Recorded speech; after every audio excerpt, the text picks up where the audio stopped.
بسم اللہ الرحمن الرحیم۔ السلام علیکم ناظرین، ہیلتھ اینڈ اسلامک سیریز میں خوش آمدید۔ صحت پر کوئی سمجھوتا کیے بغیر وہ تمام غذائیں کھائی جائیں گی جو اپنی پیشکش میں خاصی کشش رکھتی ہیں، ذائقے دار بھی ہیں اور جن سے انصاف کیے بنا نہیں رہا جا سکتا۔ کون کہتا ہے کہ بناسپتی گھی اور دیسی گھی وزن بڑھانے کا سبب بنتے ہیں؟ آپ ڈالڈا VTF میں کھانے تیار کریں، وزن نہ بڑھنے کا ہدف بآسانی حاصل کر لیں گے۔ دیسی گھی کے ساتھ ساتھ زیتون کا تیل بھی استعمال کیا جا سکتا ہے۔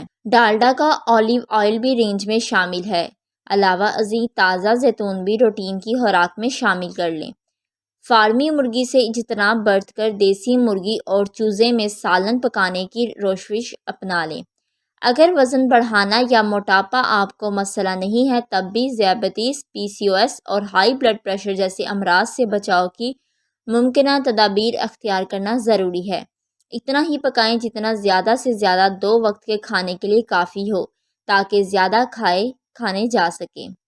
تیسرے اور چوتھے وقت تک انہیں گرم کر کے مضر اثرات بڑھ جاتے ہیں۔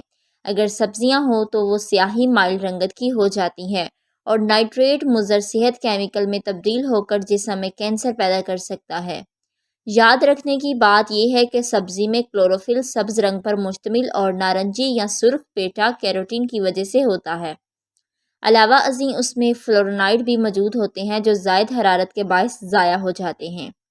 آپ کا ایک وقت کا کھانا 1200 کیلوریز سے زائد نہیں ہونا چاہیے۔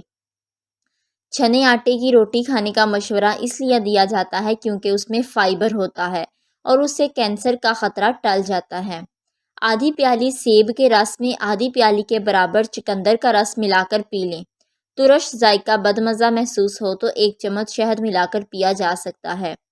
تخم ملنگا پانی یا تازہ دودھ میں بھگو کر خواتین و حضرات پئیں جنہیں معدے کی جلن یا ہاضمے کے مسائل رہتے ہیں۔ اناج میں دالوں کے علاوہ پھلیاں بھی شامل کریں، یہ بھی سرطان منع یعنی اینٹی کینسر غذائیں ہیں۔ سرخ گوشت کم سے کم کھائیں، گائے اور اونٹ کے دودھ میں غذائیت اور توانائی دونوں موجود ہیں۔ مچھلی میں اومیگا 3 فیٹی ایسڈ بکثرت موجود ہوتے ہیں، چونکہ یہ فیٹی ایسڈز ہیں جو انسانی جسم میں ضرورت سے زیادہ موجود کولیسٹرول کو گال ایسڈز میں تبدیل کر دیتے ہیں۔ اس طرح جسم میں کولیسٹرول کی مقدار بڑھنے نہیں پاتی۔ اومیگا 3 فیٹی ایسڈز انسانی جسم کے قوت مدافعت میں اضافہ کرتے ہیں۔ گردے کے امراض سے بچنے کے لیے تربوز اور خربوزہ کھا لیں تو اچھا ہے۔ وٹامنز اور معدنیات کے ساتھ ساتھ ان میں موجود پانی کی زائد مقدار بھی مفید ہے۔ روزانہ 10 گلاس پانی پینے سے بھی وزن اعتدال میں رہتا ہے۔ چپس اور پاپ کارن کے چھوٹے پیکٹ کھائے جا سکتے ہیں، بڑے پیکٹ کھانے سے زیادہ کیلوریز ذخیرہ ہونے کا اندیشہ قائم رہتا ہے۔ ایک بار استعمال کیا گیا تیل دوبارہ استعمال نہیں کرنا چاہیے کیونکہ اس تیل میں ہائپرائزیشن کے اجزاء موجود ہوتے ہیں جو جسم میں کینسر پیدا کرتے ہیں۔ پرہیزی غذا کے استعمال کے دوران ذائقے اور کھانے کی خوشنمائی پر بھی سمجھوتا کرنے کی ضرورت نہیں۔ دل لبھانے والی غذائیں بھی کھاتے رہنا چاہیے تاکہ وزن کم کرنا بوجھ نہ محسوس ہو۔ پیزا، پاستا اور برگرز بھی ایک محسوس توازن اور اعتدال سے بنائیں اور کھائے جائیں تو کچھ مذائقہ نہیں۔ ان غذاؤں میں سفید گوشت اور سبزیاں استعمال کی جاتی ہیں، یہ نباتاتی پروٹین مضر صحت نہیں ہے۔ میٹھا کھانے کی عادت ترک کرنے کی ضرورت نہیں بلکہ چاکلیٹ موز بھی دل لبھانے والی خوراک میں سے ایک ہے۔ کوشش یہ کرنی چاہیے کہ جہاں آپ پورا کپ کھا لیا کرتے تھے اب اس کا نصف حصہ ہی کافی تصور ہوگا۔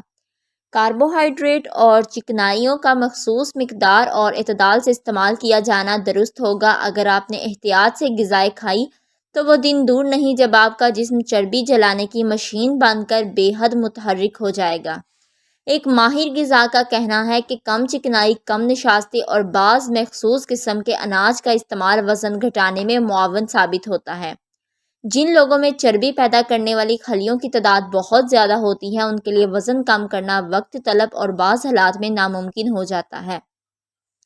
رسیلے ترش پھل یا ان کا جوس، سیب، اسٹرابری یا لہسن کا استعمال چربی پیدا کرنے والے خلیوں کے افعال میں کسی حد تک درستگی پیدا کر سکتا ہے۔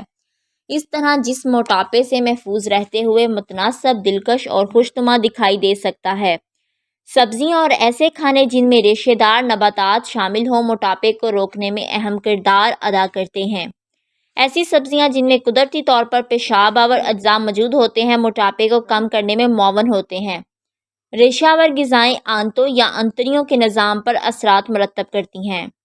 دنیا بھر کے ماہر غذا اس بات پر متفق ہیں کہ وٹامن سی کا استعمال جسم کی چربی کو نہ صرف کم کرتا ہے بلکہ اسے تحلیل میں بھی نمایاں کردار ادا کرتا ہے۔ یہ جسم میں موجود کولیسٹرول کی مقدار کو عدم توازن میں مبتلا نہیں ہونے دیتا اور خلیوں کو اس کے بے جا دباؤ سے محفوظ رکھتا ہے۔ سیب، اسٹرابری اور گوندنی میں پروٹین کی وافر مقدار موجود ہوتی ہے جو کہ پانی کو جذب کر کے خلیوں کو چربی موٹاپے کے اثرات سے پاک کرتا ہے۔ موٹاپے سے بچنے کے لیے قدرتی طریقہ موجود ہے۔ زیر نظر فہرست واضح کر رہی ہے کہ وہ کون سی چیزیں ہیں جن کے کھانے یا پینے سے موٹاپے سے محفوظ رہا جا سکتا ہے۔ سبزیاں، کوشش کرنی چاہیے کہ جس حد تک ممکن ہو تازہ اور کچی سبزیاں استعمال کی جائیں۔ بھاپ میں تیار کردہ یا جوس کی شکل میں بھی سبزیاں زیادہ سود مند ہوتی ہیں۔ گوبھی یا کرم کیلا، گوبھی کے استعمال سے لبلبا کے افعال میں بہتری آتی ہے۔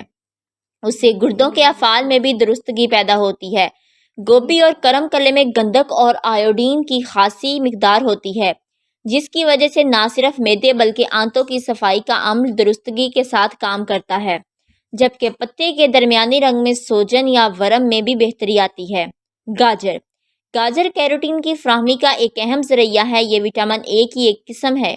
کیروٹین زیادہ خلیوں میں موجود کیمیائی تبدیلیوں کے افعال میں تیزی پیدا کرتا ہے۔ اجوائن، ہمارے ہاں اجوائن کا استعمال عموماً مصالحوں یا ادویات میں کیا جاتا ہے۔ یہ دلدلی مقامات پر اگنے والا ایک ایسا پودا ہے جس میں ڈنٹل کچے یا پکا کر کھائے جاتے ہیں۔ اس میں کیلشیم وافر مقدار میں موجود ہوتی ہے۔ میگنیشیم اور آئرن کی وجہ سے خون میں قوت پیدا ہوتی ہے۔ کھیرا یا ککڑی، اس میں گندھک اور سلیکون ایک غیر دھاتی عنصر کی آمیزش ہوتی ہے جس کی وجہ سے گردوں میں یورک ایسڈ کی صفائی ہوتی رہتی ہے۔ کھیرے یا ککڑی میں پوٹاشیم کی بھی کافی مقدار ہوتی ہے۔ یہ ایک ایسا جز ہے جو کہ غدود کے افعال میں بہتری پیدا کرتا ہے۔ کھیرا خلیوں سے موٹاپے کے اثرات کم کرتا ہے۔ لہسن، لہسن میں موجود مفید اجزاء کی مدد سے جسم کے اندرونی نظام کی صفائی ممکن ہوتی ہے۔ ایسے لوگ جو یہ دعویٰ کرتے ہیں کہ ہمارے پاس وزن گھٹانے یا ڈائٹنگ سب سے مستند طریقہ موجود ہے تو جان لیجئے کہ یہ بات 100% درست نہیں ہے۔ ڈائٹنگ کے دوران کیلوریز کو ایک وافر مقدار میں استعمال کرنا اکثر صحیح فیصلہ ثابت نہیں ہو پاتا۔ اس کی وجہ یہ ہے کہ جب ہم اپنے جسم کو ایک مقررہ مقدار تک کیلوریز فراہم کرتے ہیں تو ہمارا مقررہ قدرتی وزن بھی اس تبدیلی کے سبب متاثر ہوتا ہے۔ یہی وجہ ہے کہ ہماری ڈائٹنگ اہتمام کو پہنچتی ہے تو ہمارا جسم واپس اس وزن کو حاصل کرنے کی کوشش کرتا ہے۔ نتیجہ ہمارا وزن ڈائٹنگ چھوڑنے کے فوراً بعد ہی دوبارہ بڑھنے لگتا ہے۔ وقتاً فوقتاً وزن میں کمی کی جانے والی اس تبدیلی کے باعث ہماری مجموعی صحت بھی خاصی متاثر ہوتی ہے اور ہمارا جسم پہلے کے مقابلے میں بدنما اور بھدا نظر آنے لگتا ہے۔ اگر آپ کا مقصد صحت مند جسم کا حصول ہے تو بہتر ہے کہ آپ اس قسم کے تجربوں سے باز رہیں اور اس سال ڈائٹنگ کے بجائے مفید غذا کے ذریعے صحت مند زندگی گزارنے کو اپنی ترجیحات میں شامل کیجیے۔ وزن اور صحت ہم پلہ نہیں۔ ہمیں اس امر کو سمجھنا نہایت ضروری ہے کہ وزن خواہ کم ہو یا زیادہ، انسان دونوں صورتوں میں صحت مند رہ سکتا ہے، یعنی صحت مند جسم کا دار و مدار کبھی وزن پہ نہیں ہوتا۔ ضروری نہیں کہ زیادہ وزن رکھنے والے افراد صحت مند ہو۔ یہاں تک کہ اس زمن میں کی گئی تحقیق میں بھی یہ بات واضح نہیں ہو سکی ہے کہ آیا بہتر صحت کا تعلق وزن گھٹانے سے ہے یا ہمارے طرز زندگی میں کی جانے والی مثبت تبدیلیوں، مثلاً بہتر غذائیت کے استعمال اور جسمانی سرگرمیوں سے۔ وزن میں مستقل تبدیلی ڈائٹنگ کے ذریعے ممکن نہیں۔ دوسرے لفظوں میں یوں کہہ لیجئے کہ ڈائٹنگ مستقل عادات کے حصول میں معاون ثابت نہیں ہوتی۔ اگر ہم غذائیت سے بھرپور غذا کا استعمال اور جسمانی سرگرمیوں کا دائرہ وزن کم کرنے کی حد تک محدود رکھتے ہیں تو مطلوبہ نتائج حاصل نہ ہونے کی صورت میں ہم ان عادات کو ترک کر دیتے ہیں، جس کے سبب ہم نہ چاہتے ہوئے بھی اپنی غیر صحت بخش عادات کی طرف واپس آ جاتے ہیں، خواہ وزن میں کمی ہوئی ہو یا نہ ہوئی ہو۔ ڈائٹنگ ذہنی صحت بھی متاثر کرتی ہے۔